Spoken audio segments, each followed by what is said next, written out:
Hello. Welcome, everyone. Find your seat, say goodbye, or hello to your neighbor. I don't know. You're just going to have to bear with me through this, but thank you.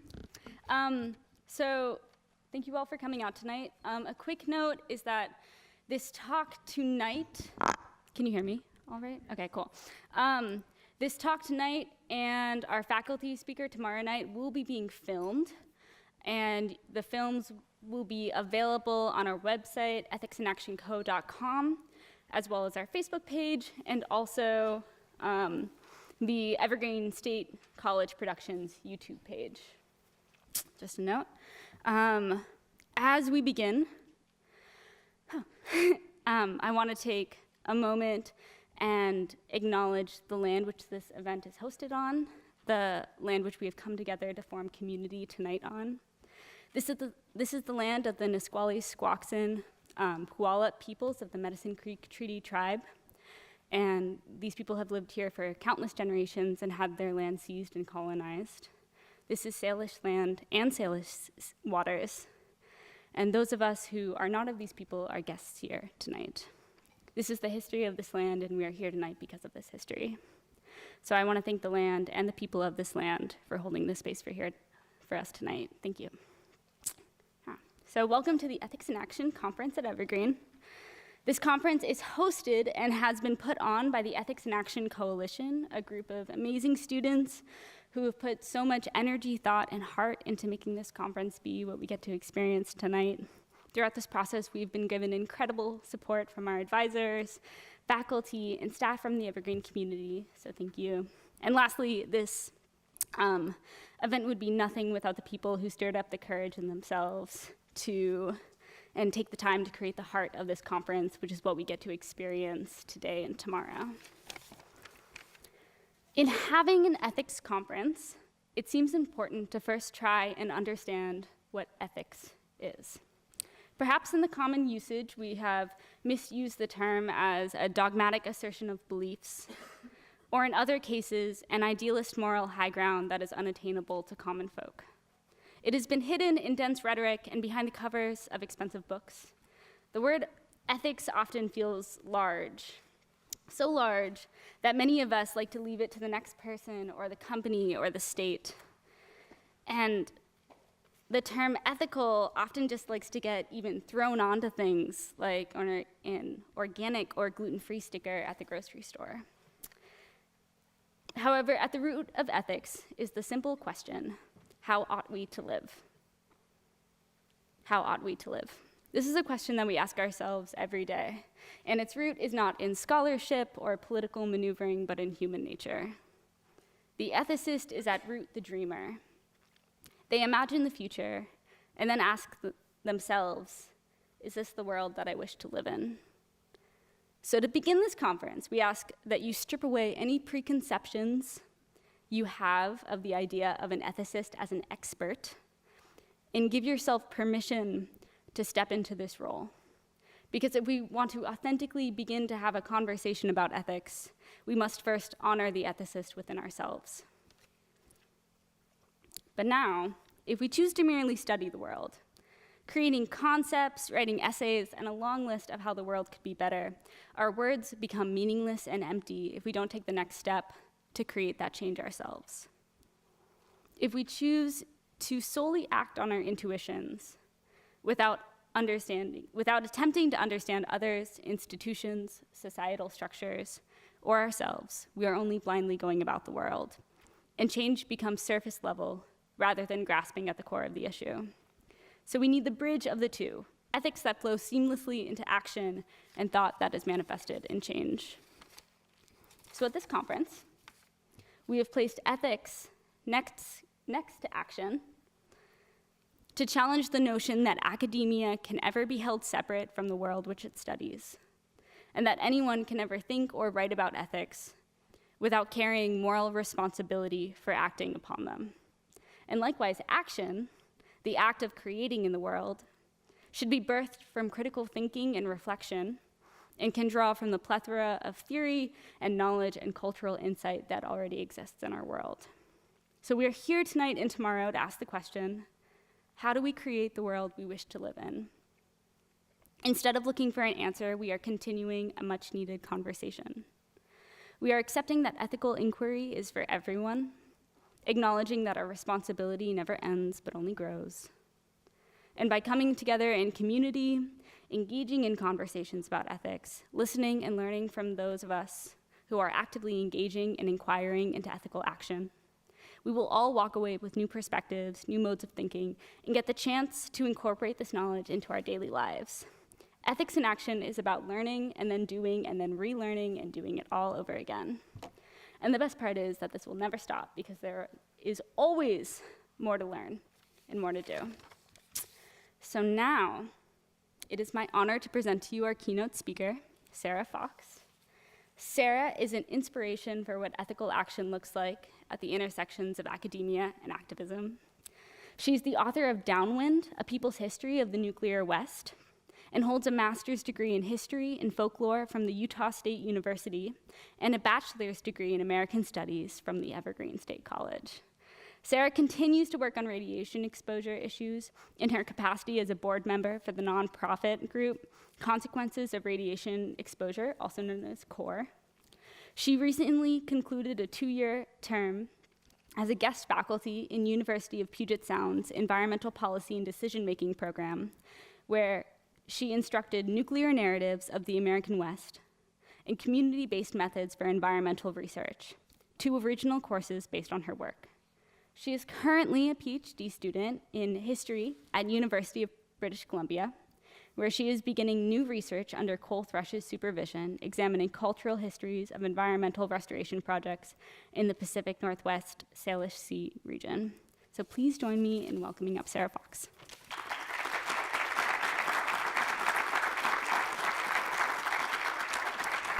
Thank you, Zoe, and thank you all for having me. I can't tell you what an honor it is. Every time I get to come back to Evergreen, this place had a tremendous amount to do with the thinker, the citizen, and the scholar that I've become. I was here way back when, in 1999. When I had the honor of working with Sam Schrager, who's here in the room, and who is part of the reason that I got to come here and be a part of this conference. So it's really a huge, huge pleasure for me.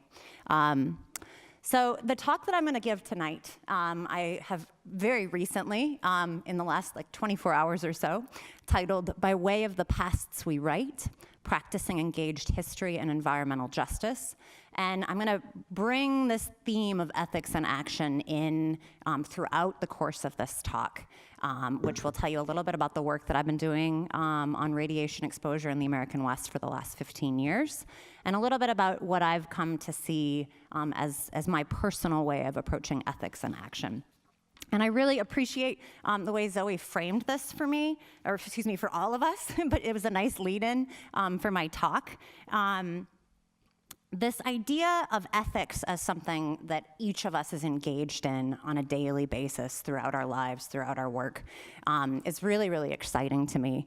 The idea of ethics as some sort of elite abstraction or pursuit, sitting around talking about philosophers long gone, can be a productive place to start conversations, but oftentimes in my own work I've found that ethics drawn from sort of a working experiential calculus end up being a lot more useful, at least in the work that I've tackled. And what Zoe said about learning and doing, and then relearning and doing again, this is really at the heart of my praxis as an activist, as a writer, as a scholar, as an educator. I'm still figuring out how to do this. My understanding of ethics and action is one that's evolving continually, and I would encourage all of you to keep Zoe's words in mind this weekend and moving forward. This question of how ethics can be a project that we're continually reinvesting ourselves in, a conversation that we're continually reinvesting ourselves in. So as Zoe mentioned, I recently decided to go back to school myself on the theme of continuing to learn and continuing to develop our approach to the subjects and the themes that we care about. I will say, though, I'm very privileged to have had a lot of time in institutions of higher learning like Evergreen, like Utah State, the somewhat unexpected place where I did my master's degree, like University of British Columbia. But I will say that the most tangible lessons that I have achieved with regards to ethics, with regards to my work as a scholar and as a citizen, have not happened in institutions of higher learning. These are insights that have come to me through experiential learning out in the world. And so I would encourage all of you, again, as we move forward into this weekend, into these conversations about ethics, to think about experiential learning as a place where a lot of important conversations about ethics can take root. So with that, I had a completely different introduction for this talk, and there was a little bit of a history scandal in the last week or two, which some of you may have heard of. Chances are not. But I decided to actually go ahead and loop this contemporary scandal into the beginning of my talk because I think it engages some really interesting questions about ethics and action. So a military historian named Max Boot, who's also a talking head on a lot of the cable news networks, published an article about 10 days ago in the Washington Post. This is a tweet with a little quote from the article that he put up, in which he said that historians bear some blame for the increasing irrelevance of their discipline. They have retreated from public debate into their own esoteric pursuits. They neglect political, diplomatic, and military history, subjects that students want and need. And he goes on in the article to basically make an argument that since the 1960s, historians have begun studying social and cultural history and the histories of marginalized communities, the histories of women, of people of color, of indigenous communities, of queer communities, of the environment. Max Boot sees these as esoteric pursuits that have basically taken the air out of a cohesive national narrative that apparently we had before this. I don't know, think Make America Great Again, but maybe with more like political and diplomatic and military overtones. And he believes that this is actually responsible for the rise of a divisive sort of politics that brought us the Trump administration. So in this article, he basically blames historians who've been studying the history of marginalized communities for the rise of the Make America Great Again movement, which I thought was a bit of a stretch. It's also kind of a straw man argument. People have been making this claim for a long time, that when we talk about the histories of marginalized communities, we're somehow distracting from some sort of central conversation that we're all supposed to be having about what it means to live in America, to work in America, to try to make America a more just and sustainable place. And of course, his argument that historians don't participate in public debate, that historians are somehow removed from society, got right to the heart of this question of ethics and action for me. I have always believed that history is, it's the approach that I usually take to try to figure out issues. Having been trained at Evergreen, I'm very much an interdisciplinary scholar. I also use a lot of other tools like folklore, anthropology, sociology, environmental studies, but history is sort of the disciplinary backbone of the work that I do. And I know a lot of historians who are very actively engaged in public debate, in activism, in education, who believe that their work as scholars has an ethical responsibility that comes with it, that the information about the past that they turn up in the course of their work is information that gives them responsibility to society. And of course, hundreds of those historians spring into action right away to answer Max Boot. One of the primary themes that these historians gave back to Max Boot and shared in this emerging conversation that's been happening on Twitter ever since is a theme that's very, very close to my heart. And that's that there's nothing esoteric about a history or a polity where the marginalized can speak. This idea that making room at the table for folks whose voices have not been a part of the conversation prior somehow distracts from the work of governance or distracts from the work of creating history or creating more sustainable, equitable communities, I think is a really irresponsible argument for a lot of different reasons. Martha S. Jones, who's a historian, wrote a really amazing book recently called Birthright Citizenship, was one of my favorite responses to Max Boot. And she said about his essay that this is actually an essay about the power that is without a doubt embodied in the capacity to write this nation's history. Make no mistake, we have long been in a struggle over the future by way of the past we write. And when I saw that pop up on my phone, it just, like I had to sit down because I saw in that last line the essence of my ethical attitude towards the work that I do as a historian that's been at the heart of my praxis for over 20 years. This idea that for me, the work that I do, looking at the past, is fundamentally a project of fighting for the future that I'm interested in helping to create. And she went on to say, our mistake is not overlooking subjects or producing specialized prose. Our mistake is overlooking the degree to which writing history, wherever we publish or disseminate it, is infused with power. If you don't know why you write or for whom, this is your wake-up call. And I feel like the invitation that Martha Jones is creating here is a much broader invitation than just one shared in the context of historians debating the meaning of their field. I feel like that last line there is a really good question for anyone who's interested in putting their ethics into action. This question of why, what the work that we do is, what power is infused in that work, why are we doing it, and who are we doing it for? These are questions I think that we have to ask ourselves on a continual basis. It's not enough to just kind of take stock as undergrads. It's not enough to take stock at the beginning of a job. These are questions that I ask myself all of the time. And so I was really thrilled to see Martha Jones frame the conversation in this way. So, this question that this conference opens with, how do we create the world we wish to live in? I'm gonna add a few more questions to this. I'm gonna bring them up periodically throughout my talk, and then we're gonna have some time at the end of my talk to discuss amongst ourselves some of our various answers to these questions. So how do we create the world we wish to live in? What is our work, and how is it infused with power? Why do we do this work? And do the communities we hope to serve have a voice in this work? And the photograph in the background here is of a small community on the Navajo Reservation near the Four Corners region called Red Valley that's been really heavily impacted by the development of nuclear weapons technology in the United States over the last 50 or 60 years. And I'm gonna talk more about that shortly.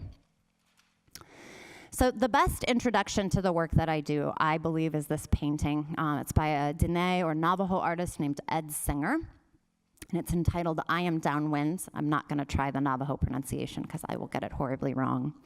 And I'd like to give everybody a moment just to take in this painting, and then I'd be really curious to hear from a few of you what jumps out at you about this photo, or excuse me, about this photo of this painting. So go ahead and just take a moment and take in some of the elements that are included here.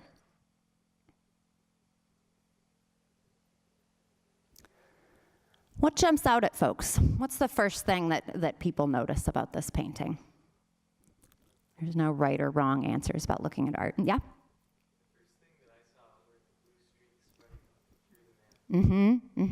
He created those streaks after he had completed the painting by drawing his fingernails across the painting while the paint was still wet. What is the effect for you of seeing those lines across the painting? What does that create?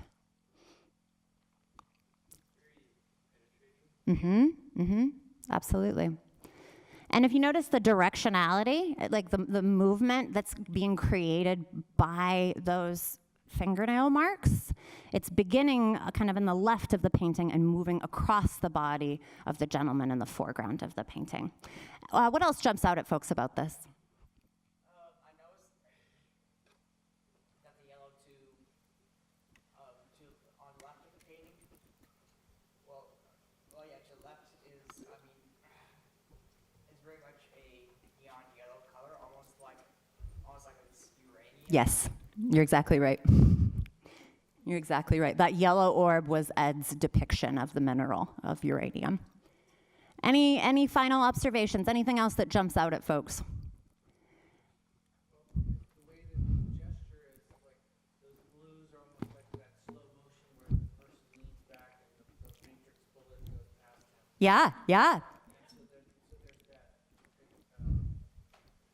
His hands are in his pockets. He's not totally freaked out. Mm-hmm. He's looking, into the middle of the piece. So there's Yeah, a gaze of attention. absolutely, absolutely. Barbed wire. Anything else? Any other elements that jump out at folks? This is really the entire story of my book in this painting, so I love spending time with it. I teach it actually as a primary document when I teach undergraduate courses about the history of nuclear development in the United States. Mushroom Cloud, absolutely.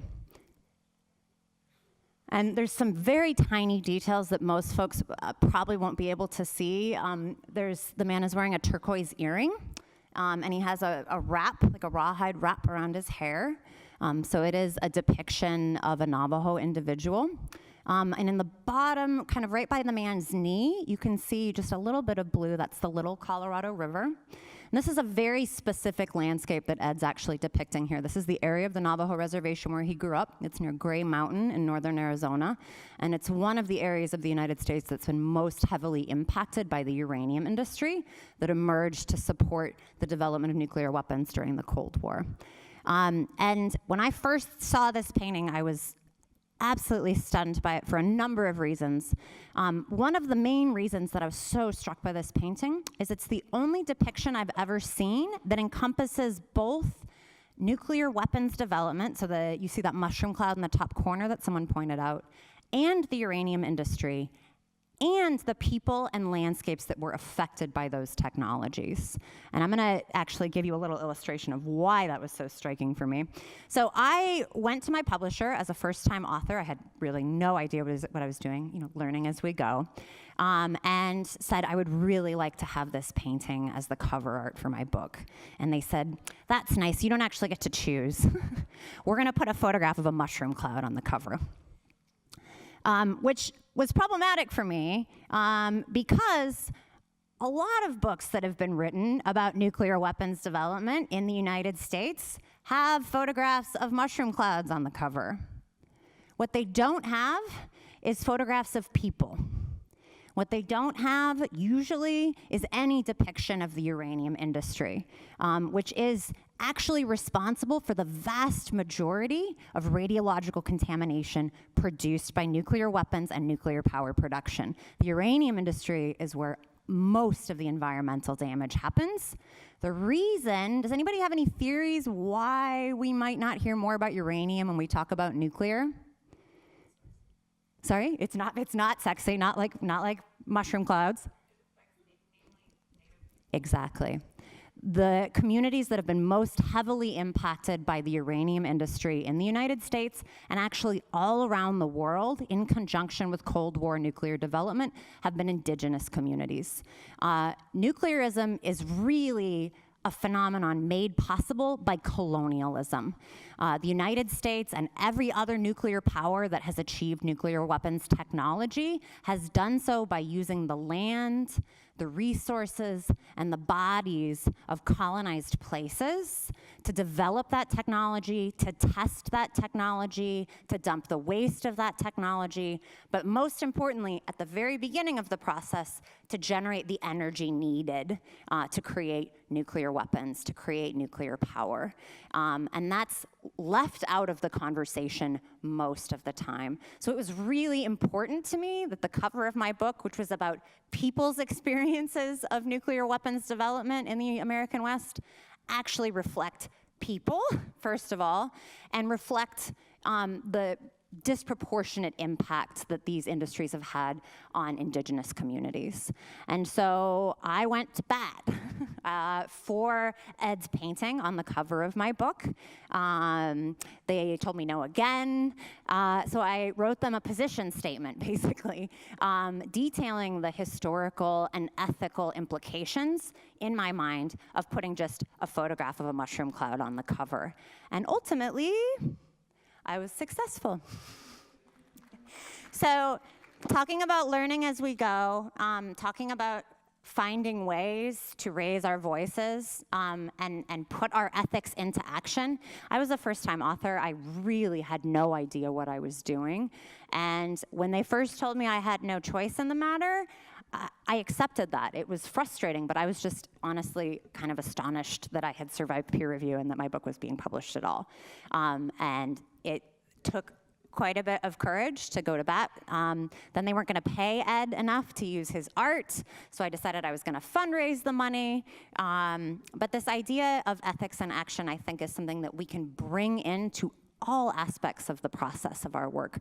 And whether that work is writing books or whether that work is waiting tables, which is actually what I've been doing for the last 20 years. That's how I have financed most of this research and writing. And I think that my ethics come into action in my restaurant jobs as much as they do in arguing for Ed's painting on the cover of my book. So with that, let's go ahead and dive in to how I found myself writing about downwinders and nuclear impacted communities. This was not part of my plan. In fact, while I was at Evergreen, David Marr, who has been an incredible mentor to me, made me read that book in the middle, The Making of the Atomic Bomb, and I was so angry at him. I was like, why are you making me read this 900-page book about nuclear history? I'm not interested in weapons. I'm not interested in physics. I'm not interested in all these sexy portrayals of all these nuclear physicists. And he was like, really, Sarah, you can't understand modern American history, which is what I was proposing to study, without looking at nuclear weapons technology. And I was so resistant. So I hope that when David did find out that I'd gone ahead and written a book about nuclear weapons development, he had a good laugh. So your professors at Evergreen have all sorts of insight that may not become clear to you for some time. So I first started working on downwinder issues and issues of radiogenic communities, communities that have been impacted by radiation. In 2004, I moved to Utah to do my master's degree in history at Utah State University. And I started seeing all these headlines about downwinders. And I had grown up in Washington. So to me, downwinders meant people who were impacted by the Hanford nuclear facility in eastern Washington. And I saw a couple of these headlines. There's one in the background. I apologize, this isn't a great photo of it.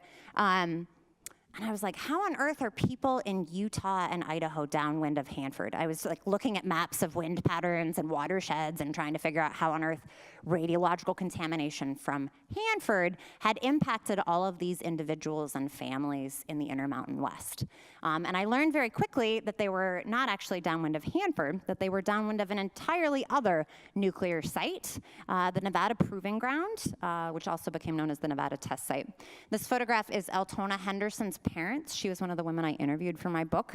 On their wedding day, they got married outside. They didn't realize it at the time, but their wedding was the same day as a massive nuclear test in Nevada that was conducted atmospherically. And so everyone in that wedding party, ultimately, the family later got a hold of some of the fallout dispersal maps, and they discovered that everyone in that wedding party had been exposed to radiological contamination while they were celebrating the wedding. So I started stumbling into these stories, and I was absolutely haunted by them. I was really upset that I had never heard about the Nevada test site before, that I didn't know anything really about the history of nuclear weapons development beyond, that test at Trinity, the Trinity test in New Mexico, and then the bombing of Hiroshima and Nagasaki. And so I started digging deeper. And I discovered that between 1945 and 1992, the United States conducted over 1,000 full-scale nuclear weapons tests. Most of these tests were many, many times larger than the bombs that we dropped on Japan. And over 100 of these tests were conducted atmospherically, so in the open air, which is what produced all of those iconic photos of mushroom clouds over the desert. Most of them were tested in Nevada.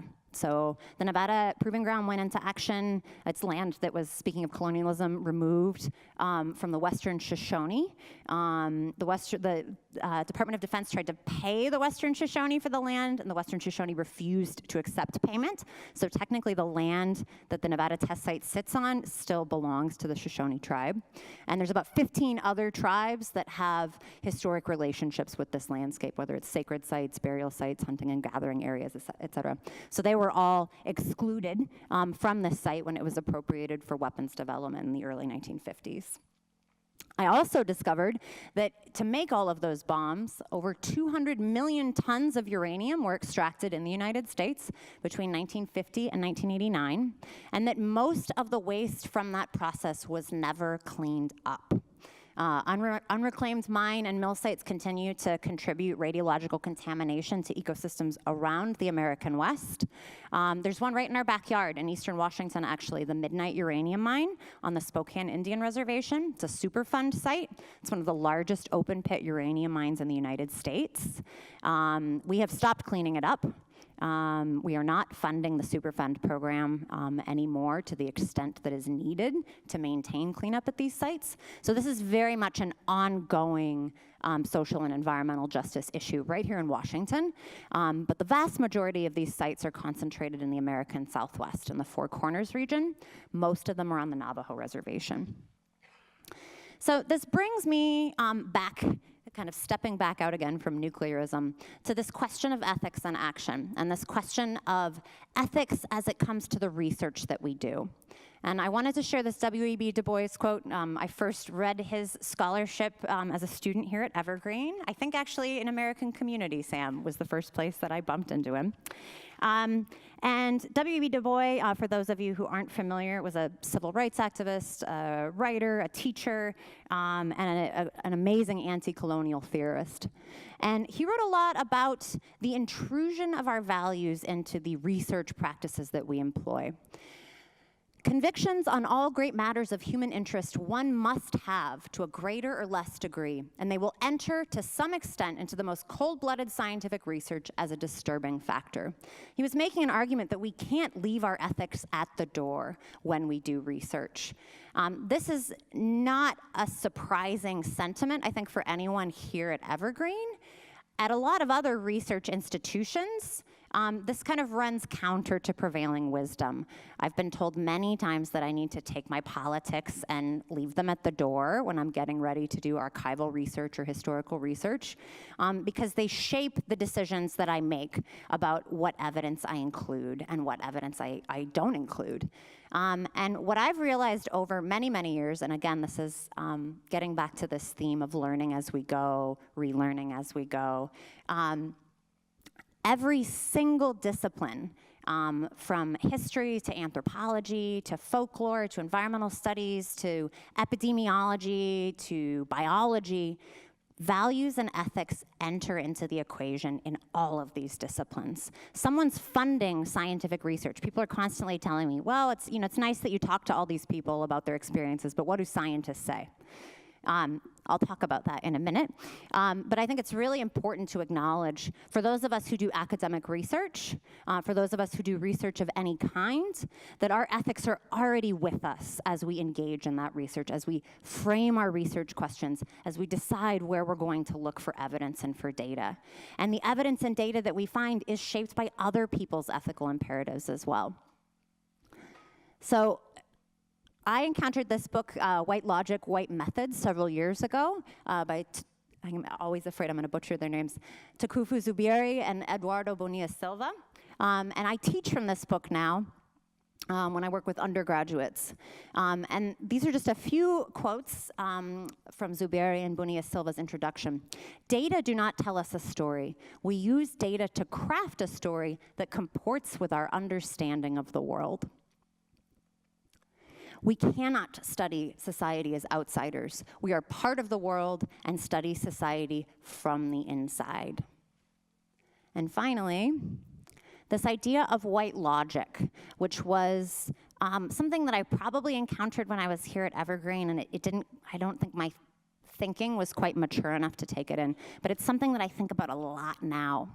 White logic assumes a historical posture that grants eternal objectivity to the views of elite whites and condemns the views of non-whites to eternal subjectivity.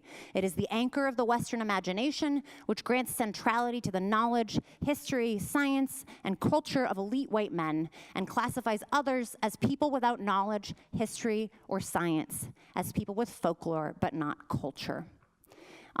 And this quote makes me think a lot about Max Boot's essay in the Washington Post last week. This idea that those of us who study anything other than kind of mainstream political, diplomatic, or military history are somehow engaged in esoteric history, I think is a function of white logic, kind of in real time, as it were. So these are some of the methodological, kind of ethical questions that I bring with me every time I go into the field to do research, every time I sit down to write about the research that I do. And getting back to this question of science, this is a photograph of Commodore Ben Wyatt discussing nuclear testing with residents of the Marshall Islands. If the United States wasn't testing bombs in Nevada, it was probably testing them out in the Bikini Atoll, out in the Pacific Ocean, where we had forcefully displaced the indigenous Marshall Islanders in order to begin doing nuclear weapons tests there. In 1956, the director of the Atomic Energy Commission Health and Safety Laboratory. The Atomic Energy Commission is the federal agency that's created in 1946 to oversee all nuclear weapons development, all uranium extraction and refining, all nuclear power development. Everything nuclear falls under the purview of the AEC. They were also responsible for monitoring safety as well as driving the development of new technology. So there's a little bit of a conflict of interest there. Part of the AEC's imperative was gathering scientific data because they knew that in the course of testing dozens and dozens and dozens and over time hundreds of nuclear weapons that they'd be introducing a tremendous amount of radiological material into the environment that would impact human genetics. In order to track those changes as they occurred, they needed some baseline data about what the human genetic code looked like. And so they funded most of the genetics research that was happening, not only in the United States, but around the world in the 1950s. And I'm sure most of you had had a chance to read this quote, but I'm just gonna go ahead because I think it bears repeating. Data of this type, the data they were getting from the bodies of the indigenous Marshall Islanders, has never been available. While it is true that these people do not live, I would say, the way Westerners do, civilized people, it is nevertheless also true that these people are more like us than mice. So we have to keep in mind this is after the end of World War II, this is after the Geneva Convention, this is after a whole lot of international conversation about research ethics and the importance of informed consent for people whose bodies are being utilized in medical research. The AEC was not getting that kind of informed consent. They were handing out research money to universities all over the United States and to researchers in South America, in the Arctic. The Atomic Bomb Casualty Commission is one of the very first big projects to gather data about human health impacts from radiation exposure. It was a team of American medical professionals who descended on Hiroshima and Nagasaki in the immediate aftermath of the bombing and began gathering data. And they continued gathering data there for many years. So a lot of what we know about cancer today, a lot of what we know about leukemia today, a lot of what we know about the human genome today emerged from this type of scientific research conducted on the bodies of marginalized communities. So it raises really important questions when we try to say, one of the first questions I always get when I'm done talking about the history of nuclear development is, how many people actually got sick? How bad was it? You know, what kinds of sicknesses actually resulted from this? A lot of the answers that I can give you come from this very problematic science. So again, this question of ethics and action dogs us at every step of our inquiry, I think. Where is the data that we're looking at coming from? Where is the data that we're generating going? How will it be utilized by people after our time? These are really important questions. Does anybody know what federal agency hosts the Human Genome Project today? It's the Department of Energy. It's kind of a weird place for a project looking at the human genome. Department of Energy is the agency that was created when the Atomic Energy Commission was shuttered in the mid-1970s after a string of public scandals. They had gotten a little bit too big for their britches. They were resisting in the early 1970s, we have a lot of new environmental legislation being passed in the United States, the Environmental Protection Act, and the Atomic Energy Commission was refusing to abide by the standards of the Environmental Protection Agency. And so Ultimately, they ended up disbanding the AEC, recreating it under the auspices of 2 new agencies, the Department of Energy and the Nuclear Regulatory Commission, which is responsible for inspecting and guaranteeing the safety of all of our nuclear power plants in the United States. So the AEC went away in name, in bureaucratic structure. It just persists under the guise of a different agency. So I always like to share that fact about the Human Genome Project, just because I think a lot of the contemporary projects and research efforts that we have a chance to be a part of that are doing really, really exciting work have often really problematic historical legacies that we need to be aware of. So again, ethics and action. Thinking, even if we're not historians, about the historical lineage of the questions that we're asking, the communities that we are working in, and the kinds of data that we're looking at. So I think it's really crucial that we take inventory, whether we're academics, whether we're community activists. What is our positionality as individuals, scholars, and activists? This is a photograph of me in 2008 interviewing Timothy Benally on the far right and Phil Harrison on the left. They both were uranium miners on the Navajo reservation as young men. They both work today as advocates for folks who've been impacted by the uranium industry. And I was really conscious going into that interview, asking for that interview. I actually spent about a year agonizing about asking for this interview because I was aware that there's a historical legacy of white academics showing up on Indian reservations with very good intentions and saying, please tell me your story. I'd like to share it with other people. Or I think that you have important knowledge or important experiences here that others should know about. And then once academics have gathered their data, they tend to head back to their research university and they're never seen or heard from again. And a lot of the time, historically, they've taken with them cultural materials that are really not theirs to remove. And so I was very, very anxious as a white settler scholar about asking these indigenous individuals to share their stories with me, to welcome me into their office. And I avoided doing it for, like I said, about a year.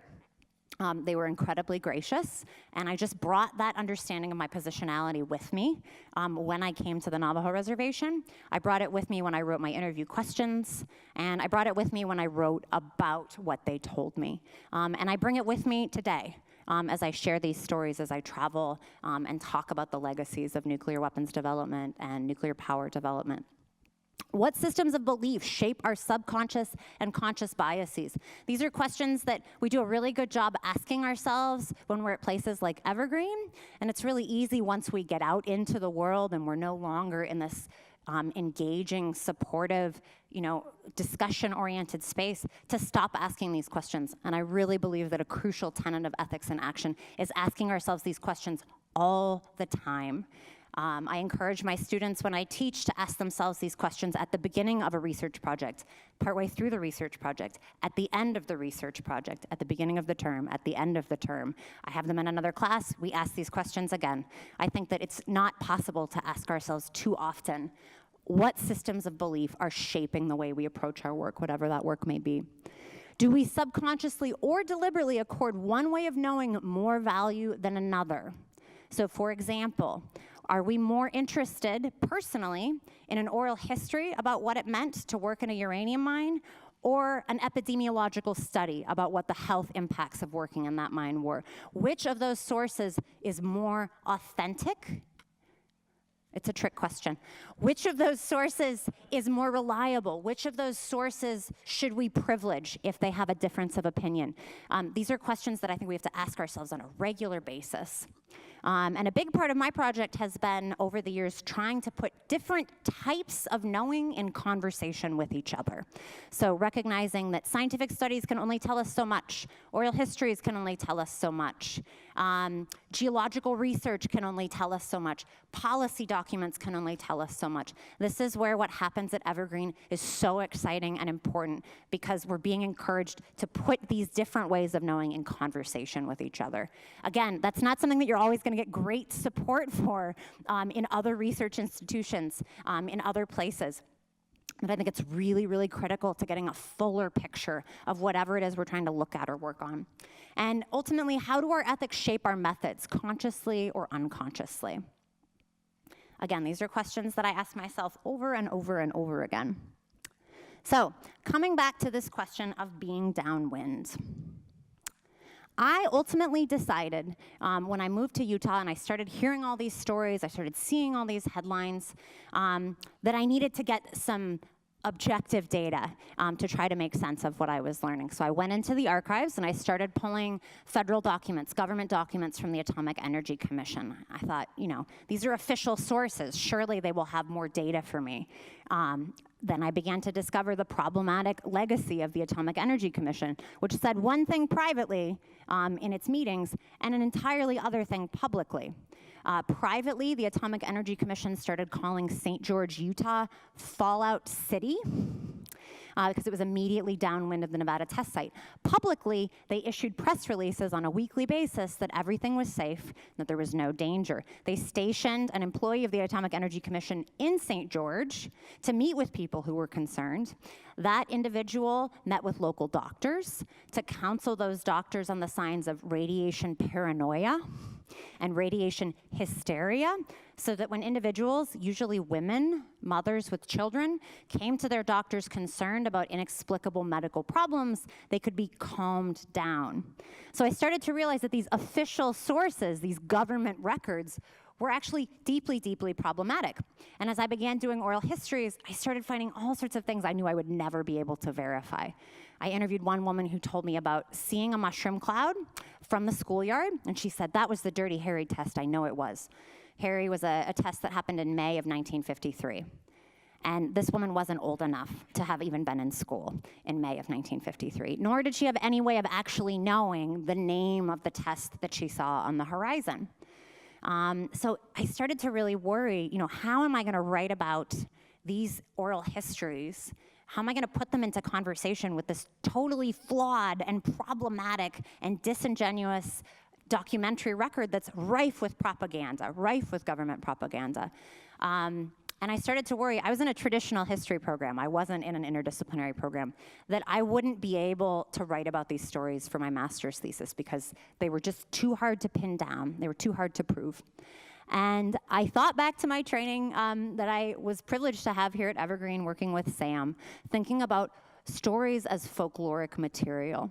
And so I set aside all of the documentary evidence, and I spent the first few months of my research working with stories, first-person narratives exclusively, working with them as folklore, not as made-up stories, as fairy tales necessarily, or legends, although a lot of them really sound like that. Most of us don't have the experience of seeing a mushroom cloud from the swing set. But I decided I'm gonna look at these stories as cultural material rather than historical material initially. And so I started sifting through them for themes, for commonly repeated dates, for motifs, for phrasings that were repeated often. And I started discovering really significant patterns. And I realized that if I was going to try and write about this history, that I wanted my work to be driven by the stories of people from the communities that had experienced the most impact. So I decided ultimately, I didn't know that this is what I was doing at the time, but I decided to lean into the methodology of community-based participatory research. And one of the tenets of CBPR is working from the research needs of the community, working from the needs that have been defined by the community. This is not necessarily a history methodology. Doing historical research in response to community needs is something that a lot of my more traditional history professors would probably frown upon, and some of them have, bless their hearts. But it became really clear to me that if I was to write about these stories in an ethical way, that it was necessary that I center the communities that had been impacted. And so ultimately I came up with an interdisciplinary approach that allowed me to do that. So I started looking, as I mentioned, at the individual elements of these stories that I was seeing repeated all over the American Southwest. Now, when it came to the uranium stories, the first element was usually the arrival of good jobs in the region. I heard that from every single former uranium miner I interviewed, particularly in the indigenous ones, that there hadn't been wage labor available in a lot of parts of the American Southwest prior to this period. Now, prior to this period, we have to remember most indigenous residents of reservations in the American Southwest hadn't been engaged in wage labor. They'd been engaged in traditional economies, livestock raising, weaving. A lot of young men left the reservations in World War II Indian reservations actually had the highest rate of enrollment, voluntary enlistment in the United States military of any ethnic group in the United States during World War II. They enlisted in tremendously high numbers because they were deeply patriotic and they were deeply interested in demonstrating their Americanness. And when a lot of them came back from World War II, they discovered their old jobs herding sheep or working on their parents' farms were no longer available to them for a variety of reasons, many of which have to do with United States Indian policy, which is a whole other talk with a whole other barrel of ethical questions attached to it. So these jobs in the uranium mines and mills were very, very attractive to these gentlemen. Many of them actually made the decision to move their families with them to live at the sites where they were working. So this is the Bedoni family. They are living in a temporary makeshift camp at the site of a uranium mine in southern Colorado. So by moving their families to live with them at these sites, they were moving their families into heavily contaminated areas. None of them knew that at the time, but in subsequent generations, a narrative started to emerge that these uranium families had been victims of the Cold War, that these uranium miners were actually Cold War patriots. There's a bumper sticker on the Navajo reservation that says, "Cold War patriot. I was a uranium miner. I did my job to keep America free." So these narratives, these themes started emerging in a lot of the uranium narratives I was finding. And then ultimately, the final theme that emerged was waves of illness and death in men who had formerly worked at the mines. This is Timothy Benally, again, the gentleman I was interviewing in the earlier photo, pointing out all the men that he worked with in the Kerr-McGee Navajo division. These are all uranium miners. And he's pointing out all the guys who died of lung cancer. And it was most of the gentlemen in the photo. Also, stories started to emerge about children getting sick in conjunction with these sites. So that was sort of the uranium tail type that I discovered. The downwinder tail type, or the tail type that I identified for people living in areas impacted by the Nevada test site, almost always started with a mushroom cloud. Almost everyone I interviewed about being a downwinder of the test site told me about seeing mushroom clouds. This is that hairy test that so many people told me about. It looms really large in community memory in the region immediately downwind of the Nevada test site, simply because it became known as a exceptionally dirty test. This is actually the only test for which the Atomic Energy Commission issued a public warning. And the only reason they did that is because they knew that this test it ended up being so much larger than expected and producing so much contamination that people were going to develop radiation sickness in St. George, that town they called Fallout City. So they did encourage people to go inside for a few hours. They encouraged people to rinse off their cars with garden hoses and to soak their vegetables, their garden produce, in buckets of salt water. This is the only warning that was ever given to downwind populations. Just by way of comparison, Dirty Harry was around, I'm going to say 50 kilotons. The bombs that we dropped on Hiroshima and Nagasaki were 15 and 21 kilotons, respectively.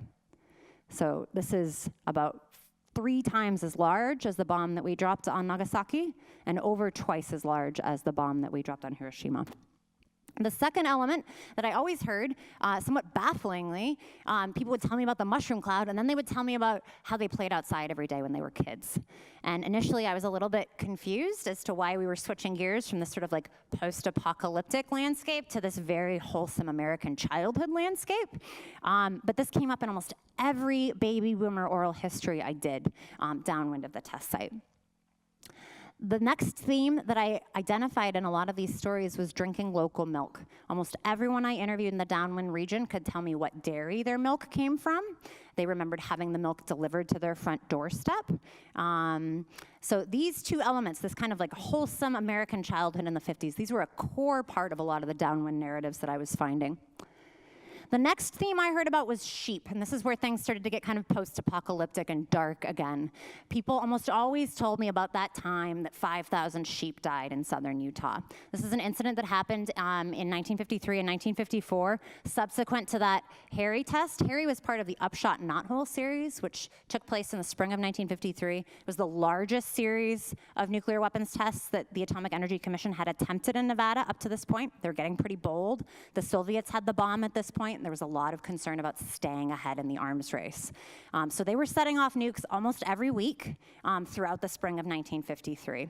And there's a land use practice in southern Utah, which is that livestock farmers, primarily sheep ranchers, herd their animals out into southern Nevada in the winter to graze because the range has been really degraded in Utah after years and years and years of using that landscape to graze livestock. So a lot of southern Utah farmers were grazing their sheep very close to the Nevada test site in the winter and spring of 1953. And then they would herd their sheep back into Cedar City and St. George in southern Utah, right by the kind of entrance to all the big southern Utah national parks like Bryce and Zion, in the spring to have their lambs. And what happened is that sheep just started dropping dead on the way back to Utah in huge numbers. And none of these ranchers had ever seen anything like it before. And in fact, these sheep were dying, as it turns out, of massive internal radiation exposure from grazing on forage that had been contaminated by fallout. The Atomic Energy Commission told the ranchers the sheep died from malnutrition. Didn't go over very well with a lot of these guys who had been running sheep their whole lives. Their dads had been running sheep their whole lives.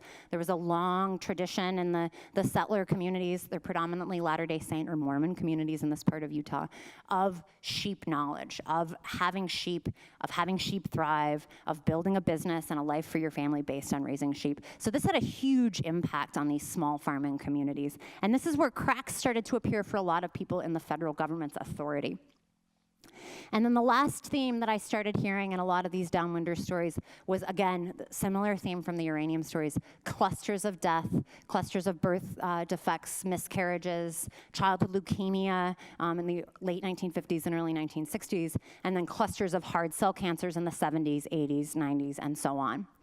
And once I had identified these sets of themes in these bodies of oral narrative that I was gathering, I realized that I had a plan to go back to the documentary record, to go back to the world of scientific research, that I now had very specific questions that I wanted to ask of those federal documents, of those legal records, and of those scientific studies.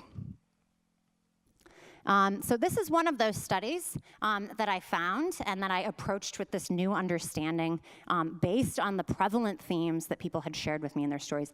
Nobody's going to be able to read this, but this is an interim report of a health study of uranium mines and mills that was conducted by the Federal Security Agency and the Public Health Service and the Colorado State Department of Public Health. Lots of expertise, lots of institutional expertise in this interim report. The reason this report was generated is because the Atomic Energy Commission knew, before we ever started mining uranium during the Cold War, that people could get lung cancer from working in uranium mines. This had been established in uranium mines in Europe in the 1920s. There was already adequate data on this. And so the AAC thought, this is a good chance to get some data of our own. And so they initiated this study. The Public Health Service participated in this study in good faith. And they went into these mines and they took measurements. They took biological samples from the workers who were in the mines. And they followed them throughout the 1950s. As early as 1951, they were making predictions about how many of these laborers were going to die of lung cancer. In this report, they are making recommendations that paper face masks, just little paper face masks, could prevent the inhalation of radioactive radon gases in the mines and prevent a lot of this lung cancer. Navajo miners were never given paper face masks in the Colorado Plateau uranium mines in the 1950s. They made recommendations that these guys should be showering, that they should be washing their work clothes before they went home to their families. These guys are living in tents and huts with their families. Their wives are washing their work clothes by hand in creeks and in buckets. They don't have access to washing facilities. White engineers working at these sites had access to shower facilities, had access to washing facilities, had access to clean drinking water. All recommendations that were made in this report. This report was handed back to the AEC. The AEC is the only authorized purchaser of uranium in the United States. If you're mining uranium, you can't sell it to anyone else but the AEC. So they have ultimate authority over conditions in these mines. The AEC wasn't concerned about preventing negative worker health outcomes. They were concerned about maintaining a labor force. They were concerned that if they shared this information about health risks, it would impact their labor force. And so the decision was made to keep that information private, which is often what happened when these kinds of studies were conducted with AEC money in the 1950s. Health risks were identified, and the AEC filed those reports away. Researchers who tried to bring attention to these concerns lost their funding, were barred from publishing in scientific journals. I have dozens of examples of this happening. So this report has really good data. On one hand, I have actual measurements of how much radon gas was present in these mines. And I have recommendations that were made in the early 1950s about what could be done to prevent negative health outcomes. I also have a lot of evidence that says that none of these measures were put into place. Then I was able to go looking for more recent studies. This is a sociological study by a sociologist named Susan Dawson, who did work similar to the work that I've done, but from a sociological perspective. She interviewed dozens and dozens of uranium workers from the Navajo reservation and compiled sociological data about the working conditions that they experienced. What's interesting, if you read this Public Health Service report, there's all sorts of references like, according to the AEC, only one shift is employed in the mines. According to the AEC, workers are never sent into the mines immediately after dynamite blasting when concentrations of radiation are the highest. Susan Dawson found, and I also found in my oral history interviews, very, very different evidence that workers of color were ordered to enter the mines immediately after blasting, that workers of color, as I mentioned, didn't have access to bathing facilities or clean drinking water. These guys were filling their canteens in the mines with water that was being, springs that were being exposed by dynamiting into radioactive deposits. They were taking that water home. They were sharing it with their families. This is an era on the Navajo reservation when women are being actively discouraged from breastfeeding and encouraged to shift over to formula. So mothers were mixing baby formula with water that was coming directly out of these uranium mines. And so you start to have a lot of stories of children dying of stomach cancer as infants. And then this is a more recent study, several decades after the Public Health Service study, demonstrating that, in fact, those predictions that the PHS made were correct, that you have an extremely high rate of mortality among Navajo uranium miners, most of whom did not smoke cigarettes, which removed a significant risk factor for lung cancer and made it a lot easier to establish that their diseases were, in fact, caused by exposure in the mines. So I did something similar when it came to stories about living downwind from the Nevada test site. I used those themes that I had identified to target my research into the documentary record, into archival records, into scientific studies. And this is a map I found that was compiled by a public health researcher named Richard Miller. And it shows areas of the United States that were crossed by at least 2 atmospheric clouds from nuclear tests between 1951 and 1962. So the conventional wisdom that I was hearing when I started working on this issue was that there were some areas of southern Utah that were downwind of the test site that maybe got exposed a little bit more heavily than other areas. This map revealed to me that the problem of living downwind from the test site extended far beyond southern Utah. Actually, some of the most heavily impacted counties in the United States were in Idaho and Montana. And as you can see, the wind carried that material wherever it blew. There are hot spots. The Atomic Energy Commission was establishing monitoring equipment around the United States. This is new science. They were kind of trying to figure it out as they went. But a lot of this data a lot of these black marks here come from Atomic Energy Commission data. One of the most significant hotspots is in upstate New York. So when I saw this map, I realized that I was dealing with a history that was a lot bigger and a lot unwieldier and a lot messier than I had originally believed. And I discovered, as I mentioned earlier, that the Atomic Energy Commission knew very well that these risks were present. Does anybody notice anything about the lines on this map? If we think back to Ed Singer's painting.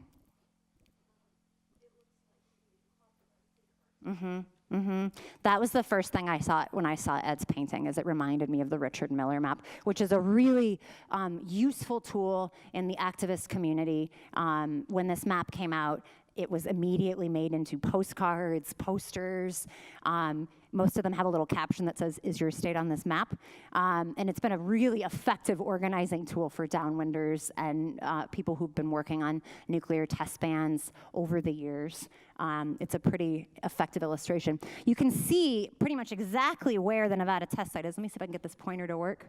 Right there, it's about 60 miles north of Las Vegas. Most of the movement's going east. This isn't accidental. This was official Atomic Energy Commission policy to set off atmospheric detonations only when the wind was blowing east.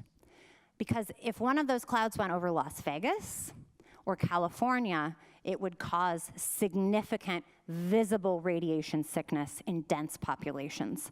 The thinking was the Great Basin was a largely, a sparsely populated region, and that maybe the pollution would just dilute, and that it wouldn't really hurt anything. One thing that I like to point out about this map is that the areas most heavily marked up by those black marks are areas where a lot of agricultural production is happening. So even though we have small communities, even though we have scattered communities in these regions that are being really heavily impacted, we have a lot of food production happening. And in the 1950s, new networks are in place to transport this food out of these areas and to all sorts of other areas around the United States. So irradiated milk, irradiated grain, irradiated meat, irradiated produce was being produced in these areas and shipped out. So that's something to keep in mind. And the AEC knew that was happening. The AEC was monitoring milk supplies. The AEC was testing livestock. They weren't sharing the results of their monitoring with the communities that were being most heavily impacted, which brings me back again to this question of ethics in action. If we end up getting jobs where we do scientific research, where is the results of that research headed? Who is going to have access to that information? Is it going to be published in some obscure journal that most people can't get access to if they're not part of a research institution? This is a letter from the chair of the Atomic Energy Commission, Lewis Strauss, to a mother whose son had just died of leukemia in southern Nevada, very close to the Nevada test site.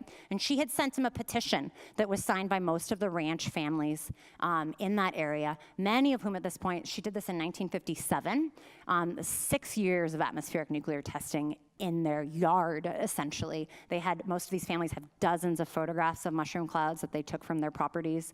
They have dozens of examples of livestock born with malformations, and they have a lot of really difficult stories about children starting to get sick in the late 1950s. So they sent a petition, like good Americans, they organized, they went door to door, and they sent it to the Atomic Energy Commission. And Lewis Strauss wrote back, "The dangers that might occur from fallout in our tests involve a small sacrifice when compared to the infinitely greater evil of the use of nuclear bombs in war. A nuclear bomb used in war produces the same amount of fallout as a nuclear bomb used in a test." But the rationale was these were experiments. These were controlled by scientific authorities. These were experiments controlled by military authorities who had the best interest of Americans at heart. And ultimately, those stories that I heard about milk, all these people who told me about what dairy they got their milk from, how much milk they drank as kids, they were right on. They were getting right at one of the primary mechanisms through which contamination was entering the bodies of people in these communities. So airborne radiation was falling onto crops. Again, not a very densely populated region, but a lot of land in production for agriculture. So a little bit of the radioactive isotope that's being charted out in this diagram, which was created by the National Cancer Institute, is iodine-131. Iodine-131 is one of dozens and dozens of different radioactive isotopes that are produced by nuclear weapons tests. Iodine-131 only lasts for about 8 days. Strontium-90 lasts quite a bit longer. Plutonium has a half-life of about 24,000 years. So we have all sorts of different actors in the form of these radioactive isotopes entering the environment en masse from 1951 to 1962. The AEC is tracking some of them. What was happening in the case of iodine-131 is it's landing on these huge cultivated fields of alfalfa. Now, a little iodine-131 on a blade of alfalfa is probably not going to hurt anyone. A cow can eat an awful lot of alfalfa in the course of a day. So what began happening is this process known as bioaccumulation, where as this matter moved up the food chain, it became more and more concentrated. So that by the time we have a glass of milk being given to a young child in the 1950s, that milk is extremely radioactive, extremely dangerous, and those children are drinking it and it's passing directly behind their thyroid gland.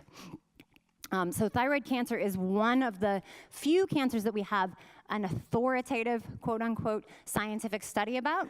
The National Cancer Institute published this data in 1997. As it turned out, they'd had this data since the early 1980s, but had decided not to release it for fear of causing some sort of public panic, which is a recurring theme in nuclear history.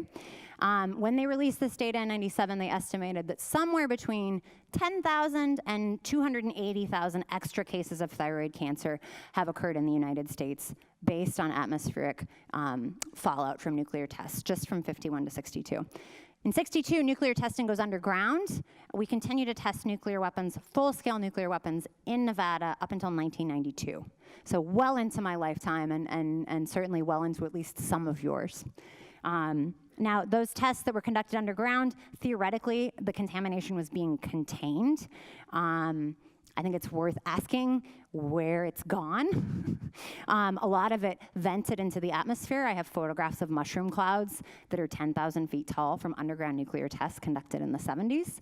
And a lot of that contamination is still extant, many, many feet below the surface of the Earth in Nevada. This is a map from that National Cancer Institute study that I told you about. Those red areas are areas that were heavily exposed to iodine-131. So as you can see, it's basically the same shape that was created by those black marks on that map of fallout clouds traversing the United States after atmospheric nuclear tests. So this study is actually online. You can Google National Cancer Institute fallout-related thyroid cancer. There's actually a calculator where if you were alive in the 1950s or your parents were alive in the 1950s, you can look up the county that they grew up in, you can estimate how much milk they drank, and it will estimate for you about how much iodine-131 they probably consumed as a result of atmospheric nuclear testing. Yeah? I see, like, you've got that the red, and then you have states like Montana and Colorado. How come there's white? How can there be white spaces? If we look back at this map, there's a lot of geological features, mountain ranges, that if we think about the way weather patterns move across the landscape, rain can fall in one corner of Olympia and the sun is shining somewhere else. And this is essentially the science behind this. So this map, the National Cancer Institute study is really interesting. It's not just atmospheric fallout data, it's also data about grazing patterns, so where cattle were grazing, where goats were grazing, what type of pasture practices were used. There are some areas in southern Utah that are completely white that were heavily exposed to downwind contamination, but a lot of their cattle were being fed dry crop alfalfa, so alfalfa that had been dried and set in barns. So the iodine-131 had completely decayed by the time it was fed to cattle.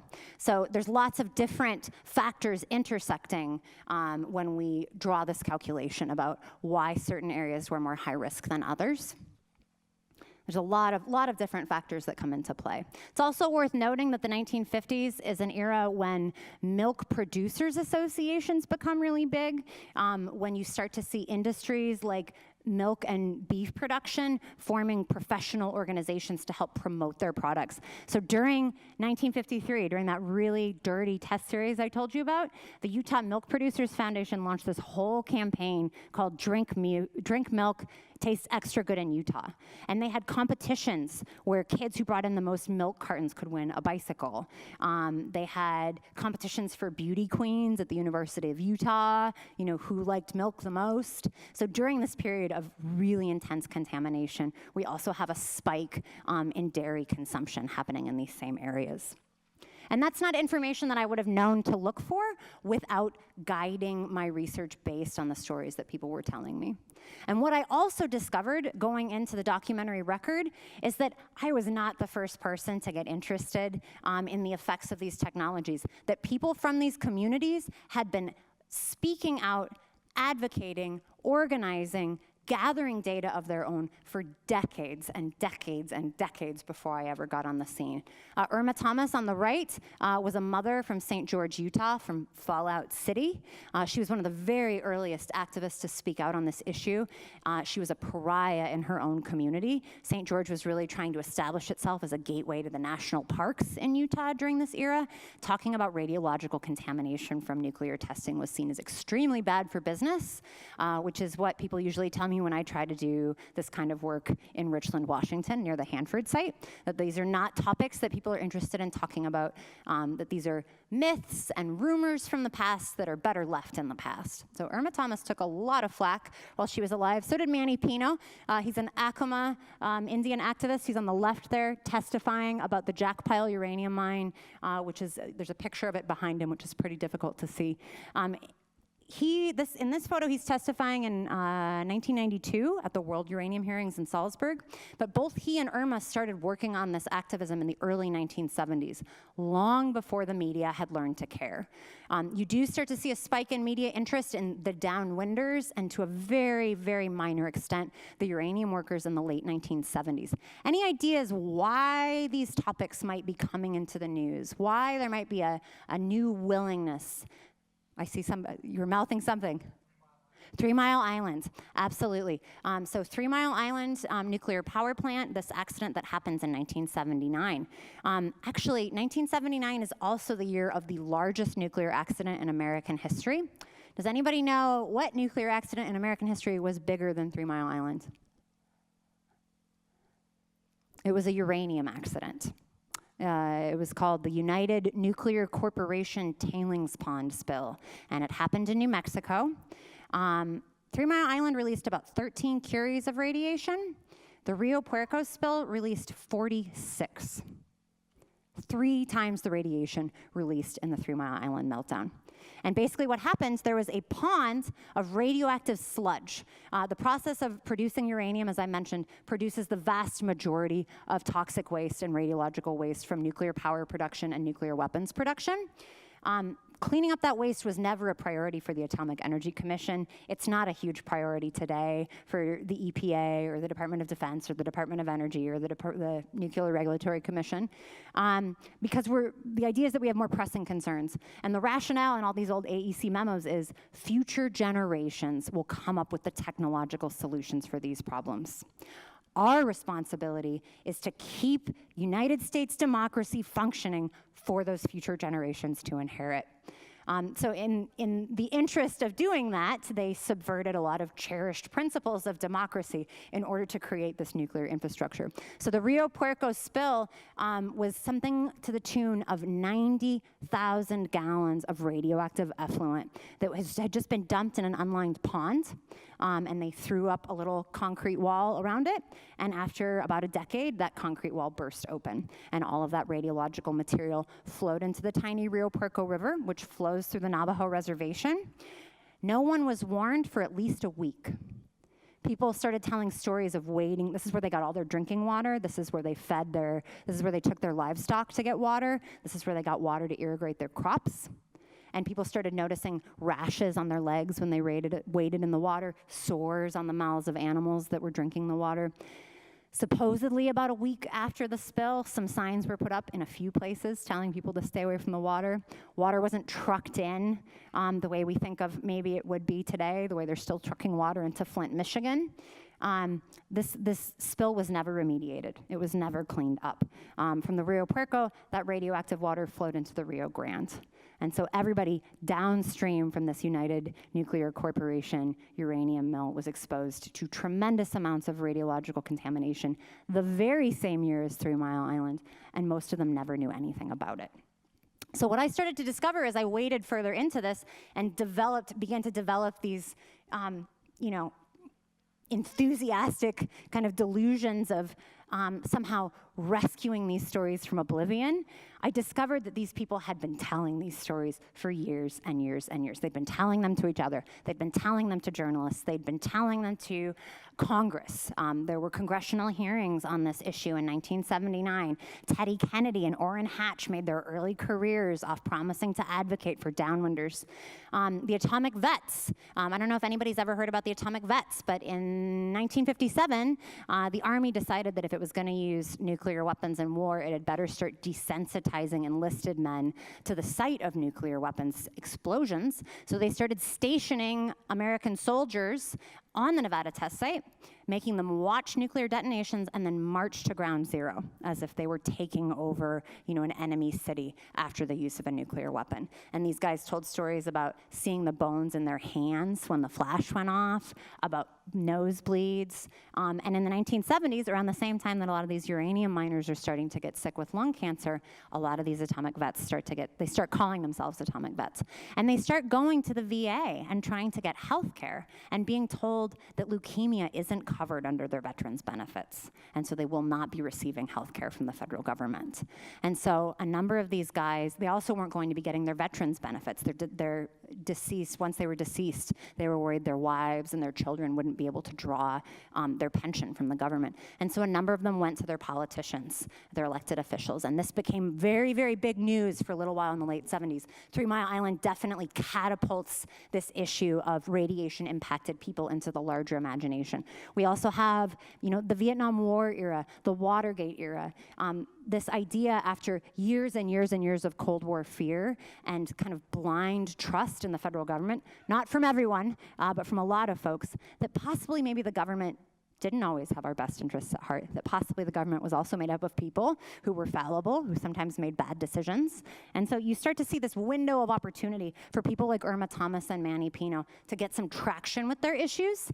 And a number of lawsuits are organized and filed. This is a much more recent photo. These lawsuits were consistently decided in favor of downwind and uranium-impacted plaintiffs, and then always overturned on appeal. They all the cases that were tried in this region bounced to the 10th Circuit Court of Appeals in Denver, which is historically a very conservative court. It always decided in favor of the federal government based on something called the discretionary function exemption, which I talked to, I don't know how many lawyers, and everybody was like, nobody really understands what it means. Essentially, what it means is that if a government employee is conducting a part of their job that requires them to use discretion, the federal government cannot be held accountable. So when they were making those decisions about when to set off a nuclear weapon, based on where the wind was blowing, that fell under the discretionary function. When they made the decision not to tell workers about the risks of radon gas in these mines, that was a discretionary function exemption. So these activists started to realize there was no way they were going to win any actual reparations for people who'd been impacted. So they started pushing for policy solutions. This photo is a little bit out of order, but that's a photo from a hearing over the Divine Strike test that was supposed to take place at the Nevada test site in 2006 during George Bush Jr.'s war on terror. They were trying to develop a prototype for a bunker buster nuke, so a small-scale nuke that could be delivered in a really targeted, specific way, because all of our other targeted explosive devices that we had developed weren't adequate, I guess, by that time. The excuse was that we hadn't found Osama bin Laden yet, so clearly we needed a new nuke with which to root him out. And this was going to be an atmospheric test. There hadn't been a mushroom cloud over Nevada since 1962. And the Department of Defense said, we're not going to put a nuclear warhead on it. It's basically just going to be a giant fertilizer bomb. But we're going to set it off in the same area of the test site where we did all of those nuclear tests decades ago, where there's still tremendous amounts of extant radioactivity. And citizens organized, downwinders organized, local indigenous groups filed lawsuits, downwinders filed lawsuits. I sat up all night one night making postcards with that Richard Miller map of fallout dispersal and mailing them out with a group of other activists to every elected official we could possibly think of. We were convinced that there was no way we were going to stop that test. It was delayed 3 times, and then it was finally canceled. And it was canceled in the middle. Yeah, it was pretty shocking. It was canceled. Honestly, those lawsuits had a lot to do with it, but the stories that fueled those lawsuits were the fuel for the resistance to this proposed test. And I like to talk about the Divine Strike victory because a lot of the people I interviewed aren't around anymore. A lot of the people who worked on stopping the Divine Strike test have passed away. One of my very, very dear friends and close informants that I interviewed for the book died literally 3 weeks before it came out. And so there aren't a lot of rosy endings in the story of nuclear weapons development, in the story of nuclear power, honestly, in the story of the uranium industry. But I think these victories are really important, and they underscore how much power these stories have, how much power the experience and the experiential knowledge of ordinary people has to shape the way we think, the way we talk about ethics, the way we talk about policy, the way we talk about the places we live, and the way we talk about how we use the landscapes that we live in. And there's been a number of other victories as well. Going back to the uranium issue, again, based on the stories that people had continued telling, passing on about the ravages of the uranium industry, in 2005, the Navajo Nation, which holds the vast majority of the United States' domestic uranium reserves, the Grants Mineral Belt runs through the Navajo Reservation. Most American uranium is there. They banned the uranium industry entirely from the entire Navajo Reservation. This infuriated uranium execs who started saying things like, they're a very poor nation, that could change. This is the Saudi Arabia of uranium after all. And keep in mind, the median income on the Navajo Reservation in 2005 was less than $15,000 a year. It is a very poor nation. People are living in incredible poverty, a legacy of the process of colonialism. And over 30% of that reservation is living without access to clean water as a result of hosting the uranium industry in the 1950s, 1960s, and 1970s. They are still living without clean water today. So in the face of this tremendous poverty and these tremendous gaps in infrastructure and social services, the Navajo Nation has stood firm for 14 years. Navajo Nation employees aren't even allowed to talk to uranium companies on the phone.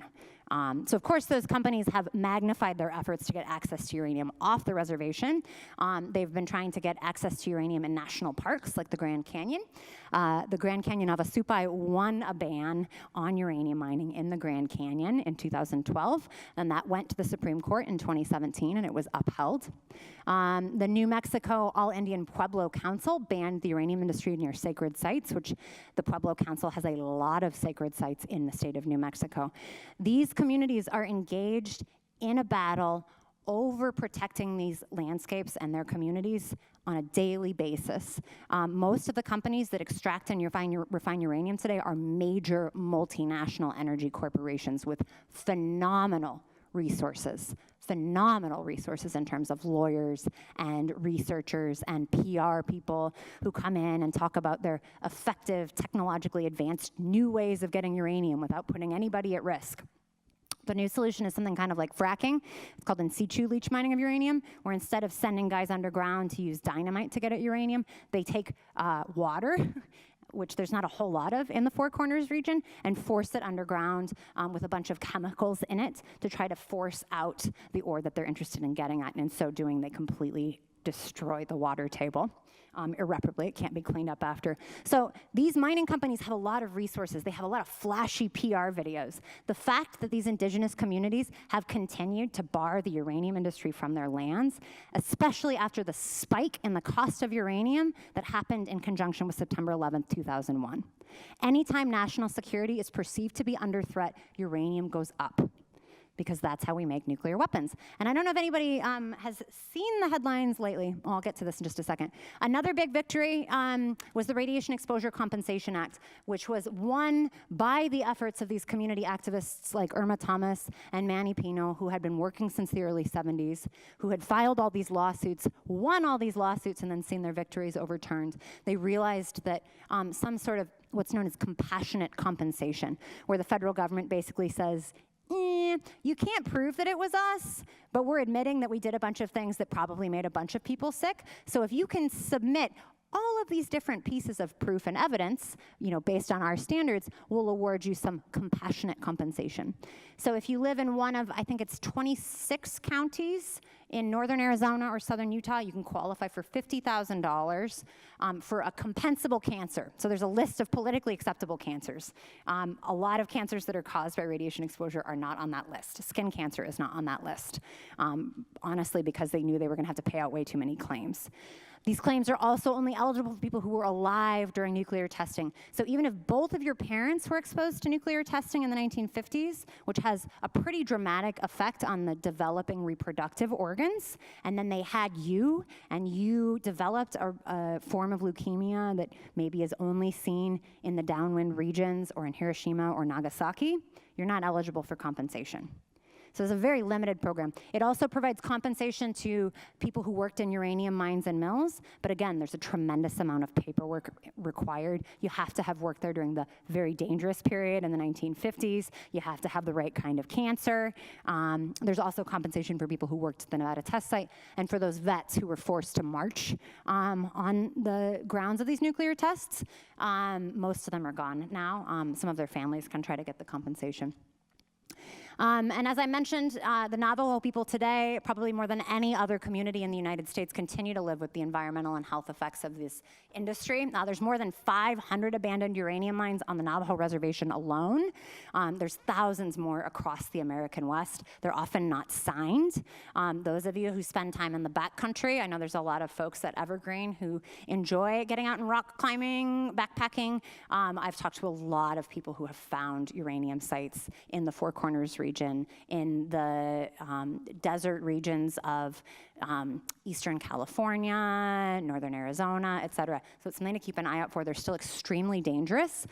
There are radioactive homes on the Navajo reservation. Those mill tailings created this very, very fine dust. It retains 85% of the original radioactivity of the ore. It works really well for making hogans, the traditional Navajo housing structure, which is made of a combination of mud and fine grit sand. They're really cool in the summer, they're really warm in the winter, and a lot of families on the reservation were encouraged to come and take tailings away by the mining companies to use them to construct their homes. So the EPA discovered a cluster of these homes in the 70s that were extremely radioactive, that people had been living in for decades. On the Spokane Indian Reservation, there's a lot of stories of people being encouraged to come and take tailings away to use for driveway gravel. A lot of the contamination at the Spokane mine, or excuse me, the Midnight mine outside of Spokane, it's filled up with water now, so that water is extremely radioactive. So when animals go there to drink, when that water runs off into local creeks, that contamination is just continuing to leave the sites. So it's really important to keep in mind that this is an ongoing history. This is a history that continues to unfold on a daily basis all over the United States, and in fact, all over the world. You have similar legacies in northern Canada, which is actually where the United States got a lot of its early uranium for the Manhattan Project, in Australia, in Africa. And again, most of these uranium mines are located in proximity to indigenous communities, and a lot of them have utilized indigenous labor over the years. And I mentioned contemporary headlines. These are just from the last couple of weeks.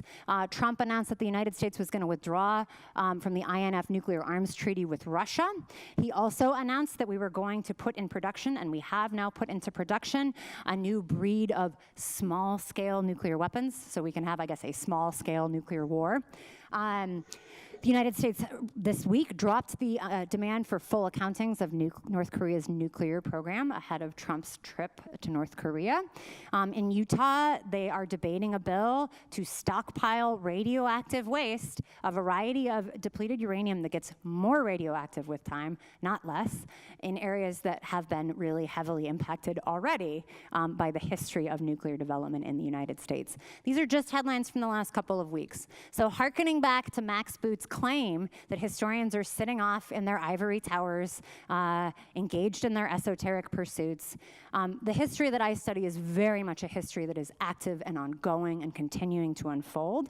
And it's a history that I speak about in conjunction with contemporary events whenever I speak about it, whenever I teach about it. And I've tried to find ways to do the work that I do in support of the communities that have been most heavily impacted.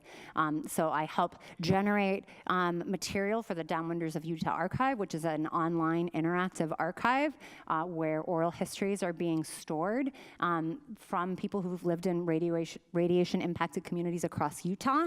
It's a pretty incredible website. If you live in Utah and you have an elderly grandmother who has memories of atmospheric testing, you can just open up your laptop, queue up this website, record her oral history, and submit it directly to the archive using your laptop computer. It's a pretty incredible tool. I'm involved in another one of these programs that's being run out of Oregon State University, working on collecting Hanford Downwinder stories. I'm also involved, that logo in the top right is from the International Coalition of Sites of Conscience organization. I'm involved in that organization through the organization Zoe mentioned, Consequences of Radiation Exposure. And it's a coalition of scholars, activists, citizens, and people from impacted communities, primarily related to Hanford, but there's people in core from all over the world, from Japan, from Belarus, and we work together to create international dialogue around issues of radiation-exposed communities, because those tail types that I found for American downwinders and American uranium sites, these are the same tail types that exist in all these other sites around the world. So we're working actively to try to generate conversation between these communities and encourage people to start sharing their stories and seeing themselves as a part of a trend that's not only local, but global. I continue to conduct oral history interviews today. I continue to teach on this subject. I have committed civil disobedience in the course of my personal engagement with this issue. There's a lot of different ways that I have tried to put my ethics into action when it comes to this subject matter. And again, learning as I go, relearning as I go. This is really an ongoing process. And hearkening back, I don't want to leave you with Max Boot. I'd much rather leave you with Martha Jones. We have long been in a struggle over the future by way of the past we write. And so my encouragement to you as you head into this weekend of discussing ethics and action is to think about what your work is. My work is writing the past and thinking about the past and trying to activate that past in service of contemporary social and environmental justice campaigns. What is your work? How are you engaged in a struggle over the future by way of the work that you do in the present day? Whatever that work might be. And I'm going to end with a series of questions. I talked a little bit longer than I meant to, but I'd like to give everybody a chance to discuss some of these questions here because this is Evergreen after all, and I'm not going to let you leave without doing a little bit of seminaring. So these questions that I raised throughout the talk, I'd like everybody to have a few minutes to think about them right now, and then I want everybody to get into small groups. You don't have to move around too much if you're not comfortable doing that. Talk with your neighbor, talk with a couple of people around you. You don't have to talk about all of these questions, but my goal is by the time we leave tonight, we have some various answers to these questions up on the board. And so what I'd like everybody to do, take a few minutes, look at these questions, pick one or two that really resonate for you and share your thoughts with the people that you're sitting with. And then I want to encourage you to be brave and nominate someone to come up to the board and jot a few of your answers down. What I'm really interested in, this question of how do we create the world that we wish to live in, is one that we're going to be discussing continuously, obviously this weekend, but as we move forward. But these more concrete questions that maybe we can answer right now. What is our work? Is it research? Is it epidemiology? Is it social justice activism? Is it working in a restaurant? A lot of my activism happens in the Parent-Teacher Association at my son's school. What is our work, and why do we engage with it? What drew us to do this particular work that we find ourselves engaged in now? Doesn't have to be your life work, doesn't have to be your career, whatever work it is that you feel compelled to do in service of your vision of ethics, in service of your vision of making the world the kind of world that you would like to live in. How is our work infused with power? Writing history as a white, cis, heterosexual, college-educated settler woman with a university press, I actually have a fair amount of power. It's something I'm kind of awkward about and uncomfortable with because I try really hard to be humble when it comes to this material because all I see when I look at nuclear history is a lot of stuff I don't know yet. But I have to acknowledge that I have a tremendous amount of power based on my upbringing, based on the privilege that my skin gives me, based on the privilege that my parents gave me and my education has given me. So asking how the work that I do, even if not very many people read it, how does it carry power? How does it carry more power than, say, the oral history of somebody like Timothy Benally, who doesn't have the same type of education that I have? Although actually, Mr. Benally is a pretty well-educated human being. How do the voices and needs of impacted communities speak in our work is another question that you might consider. Are the communities that you're hoping to advocate for present at the table in the work that you're doing, in the organizations that you're working with? How might they be present at the table and helping to shape the agendas of the projects that we're involved in? And lastly, and this is one that I'm really hoping to get some feedback from folks on, how can we sustain the energy of this conference when we disperse, when we go back to working in the world, potentially in isolated ways? How can we continue this conversation about ethics and action? So with that, I want everybody to go ahead, take a few moments to think about this, and then I'm going to give you a little 5-minute shout, and I want you to turn and talk to the people around you. And then I want to, before we leave, try and get some ideas up on the board here. So get to it. And I'm happy to take questions from folks at the end once we've all had a chance to do some reflecting. So let's go ahead and just take 5 minutes. And I'll get us started. I'll write some stuff up on the board.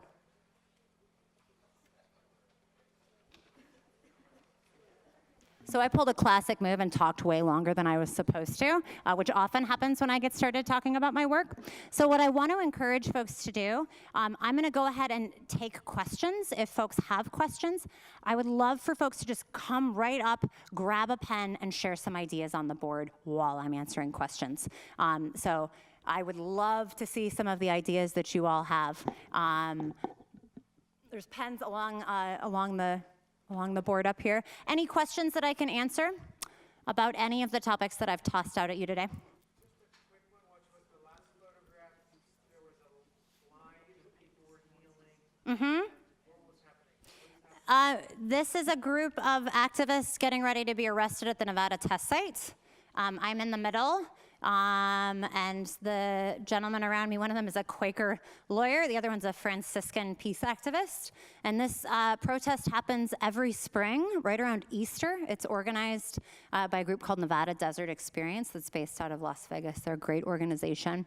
I don't know if anybody remembers, but a few years ago, an elderly nun was arrested for breaking into an American nuclear facility. Her name's Sister Megan Rice. She was out there with us. She brought us food every night. We walk, the protest is you walk from Las Vegas all the way to the entrance to the Nevada test site, and then you symbolically trespass in the Nevada test site with a signed kind of permission slip from the Western Shoshone Indian Nation, who still holds title to the land.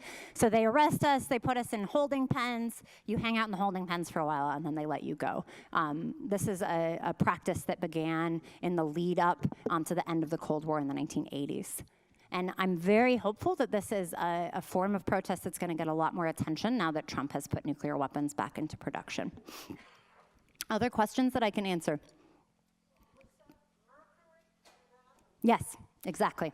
Exactly. Mercury is just over the hill. I'd love to read more about Iodine 131. Possibly a reference for the articles. I would start with the National Cancer Institute study.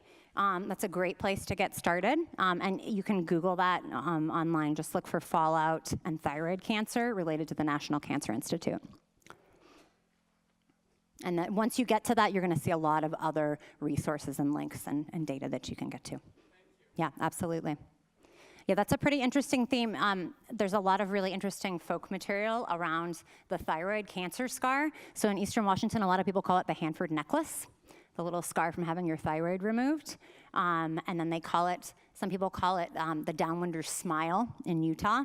But it's an incredibly prevalent medical procedure in these immediate downwind areas. So. Yeah, this question of iodine contamination is where a lot of the research kind of orbited. Primarily, I think, because the Atomic Energy Commission knew it wouldn't stick around very long.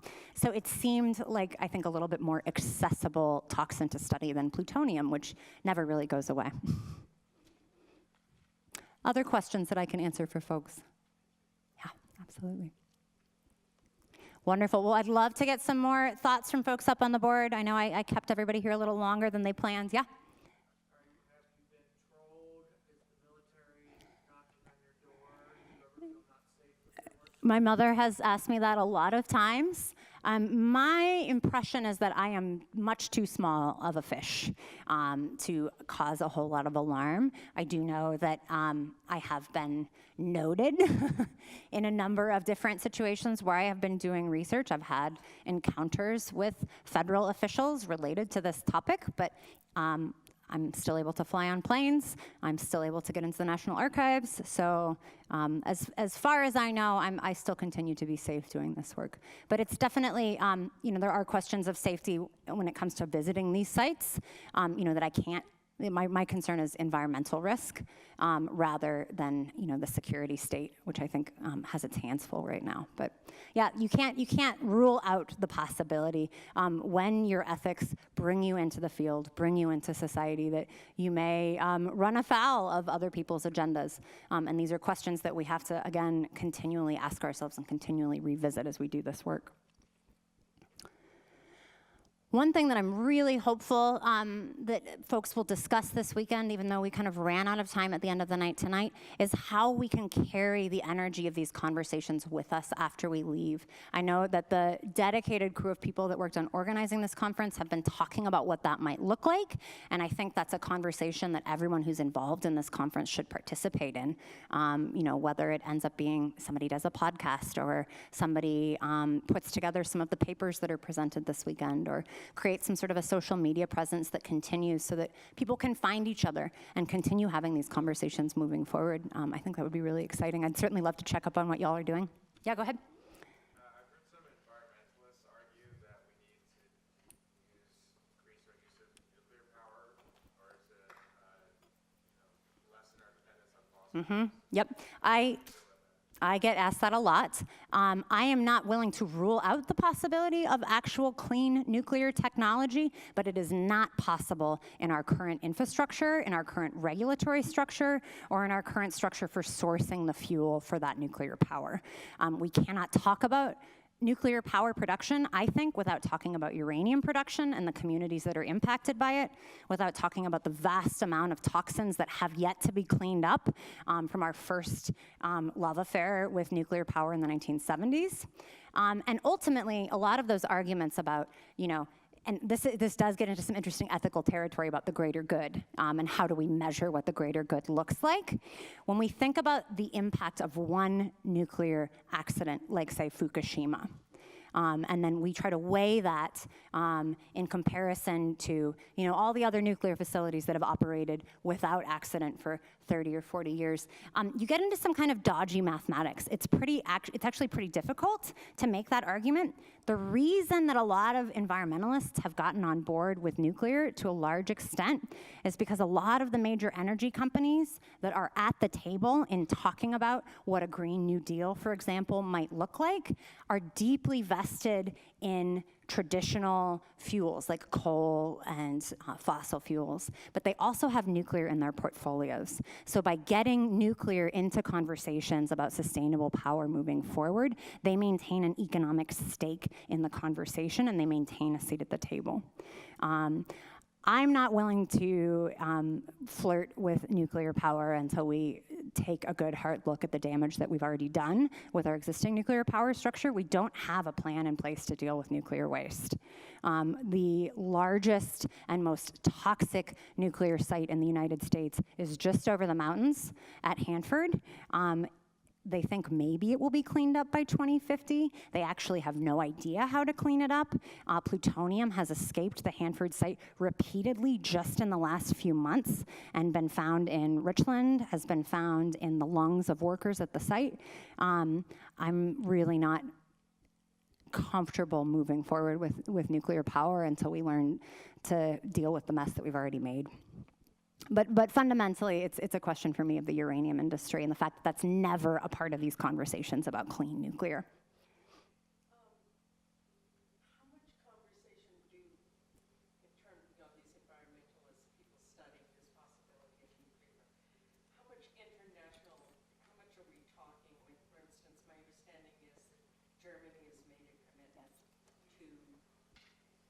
they must have a plan and a way they're approaching all these same issues. Absolutely. There's a robust international movement to bring radiation-impacted communities together to speak against nuclear technology. Absolutely. Absolutely. It's absolutely possible to make a shift away from nuclear. Nuclear is actually incredibly expensive to keep up, and it's prone to all sorts of problems throughout the course of its operation as well. So there are conferences that have been happening around the issue of nuclearism and civil society for several years now. There's a conference on the humanitarian impacts of nuclear technology that's been going for 3 or 4 years, and you have scientists, doctors, impacted communities, historians, poets coming together from all around the world to talk about this. The vast majority of countries in the world, this is off the subject of nuclear power, but have signed on to a ban of nuclear weapons technology. The only states that have yet to sign on to that ban are the 8 or 9 states that have nuclear weapons technology today. So the vast majority of people who are educated on these issues around the world are interested in seeing a change in this technology. And ultimately, a lot of the communities that I've worked in that have nuclear power have discovered that it's not actually the economic engine that they were promised when the nuclear power plant was constructed. There's not actually a lot of jobs for locals at these power plants. These power plants go out of business, actually at a pretty shocking rate, and the Nuclear Regulatory Commission has to do a lot of gymnastics to continue to certify them as safe, and they do that by changing regulations consistently. So a lot of the communities that live in close proximity to nuclear power in the United States and also around the world have come to this conclusion on their own, that this isn't a sustainable technology. No, go ahead. They brought up the question of, like, you know, there are all of these plants where there have been no accidents, but the ones that have happened, what is the level of sort of public discussion or making aware what an incredible long-term impact that is? Yeah. It's questionable whether Chernobyl is containable. Yeah, absolutely. And if it's not containable, what is the outcome? Yeah. They're making a huge effort, but they do not know whether they've contained it. They really can't contain it because all of the people who were exposed carry that contamination in their genetic code. Yeah, the sarcophagus, the cement cap we put on it. Yeah, these are temporary fixes that degrade over time, particularly as the climate changes. There's a giant mountain of plutonium out in the Pacific Ocean that was left over from nuclear testing in the Marshall Islands. The United States just scraped the surface of those islands into a pile and put concrete over it. That's right at sea level. That dome is now disappearing under the Pacific Ocean, and it has cracks in it. So all of these technologies that we've come up with to contain the mishaps of the past are extremely vulnerable to climate change, and they're short-term technologies ultimately. They're short-term fixes. In Fukushima, they are actively removing radiation monitoring stations in preparation for the Olympics in 2020. They're billing the 2020 Olympics as the Recovery Olympics, and they are running the Olympic torch from Fukushima to Hiroshima and Nagasaki. So they are making a deliberate effort in Japan right now to sell this story that Fukushima has already been contained, when in fact it's continuing to vent copious amounts of radiological contamination into the ocean, into the atmosphere, into agricultural production, and into the human genetic code. So, yeah, absolutely. I can probably take one more question.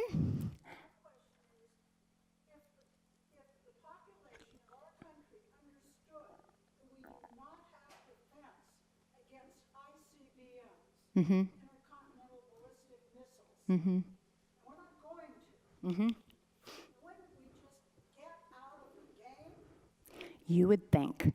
But nuclear weapons production is an incredibly profitable business. If you're ever in Las Vegas, go check out the Atomic Testing Museum. It says Smithsonian Institution on the front, but if you walk in, you'll see that the opening gallery is sponsored by the Lockheed Martin Company. The next gallery is sponsored by the Bechtel Corporation. The next gallery is sponsored by General Electric. You'll see the same thing at the Hanford Reach Museum. These major energy and military contractors have a vested interest in shaping the way we think about the past when it comes to nuclear technology, and also the way that we think about the future. And they are the ones driving this agenda that the Trump administration is advancing that says that we need to develop this new technology. I think this information was available in a lot of ways a long time ago, but the Atomic Energy Commission developed an incredibly sophisticated propaganda program to convince Americans that nuclear weapons technology was something that we could control with our American intuitiveness, with our democratic government, with our advanced science and technological and ethical abilities, as Americans. And I think that's a fallacy that needs to be brought into light in a robust way moving forward. All right, I have taken up more time than I should have. Thank you all so much for being here. Thank you for having me. And I applaud your work as well. I'm so excited to hear about what comes out of this conference, and I would encourage all of you to keep in touch. If you go to my website, you can get in touch with me. It's downwindhistory.com. I would love to hear from you all. I would love to hear about the projects that you're working on. If anybody is interested in doing nuclear research, I have so much material that I would be happy to share with you. I have a lot of contacts in a lot of different fields that I would be more than happy to try to connect you with. So this is a field that needs a lot of people working on it, a lot of different ways of thinking, a lot of different modes of expertise, and a lot of different ways of talking about ethics. So with that, have a lovely evening and a productive conference. Thank you all so much. Right.